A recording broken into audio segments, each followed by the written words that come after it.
করলেন, মা, জ্ঞান দিলে মানুষ অহংকারী হয়ে উঠবে না তো? দেবী সরস্বতী মৃদু হেসে বললেন, যে জ্ঞান মানুষকে নম্র করে না সে আসল জ্ঞান নয়। এই জন্যেই দেবী সরস্বতীর বাহন রাজহাঁস, যে দুধ আর জল আলাদা করতে পারে। এর অর্থ জ্ঞানী মানুষ সত্য আর মিথ্যার পার্থক্য বুঝতে শেখে। আর তার পাশে ময়ূর, যা সৌন্দর্য ও শিল্পের প্রতীক। কারণ জীবন শুধু কঠোর জ্ঞান নয়, জীবনকে সুন্দর করাও বিদ্যার কাজ।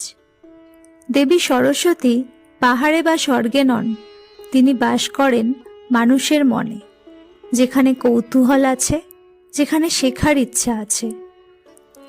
একজন দরিদ্র ছাত্র, যার বই নেই, যার সুযোগ কম, তার কাছেও দেবী সরস্বতী ঠিক ততটাই নিকট, যদি তার মনে থাকে অধ্যবসায়। শাস্ত্র বলে, একজন মানুষ যখন সত্যের পথে জ্ঞান অর্জন করে, তখন দেবী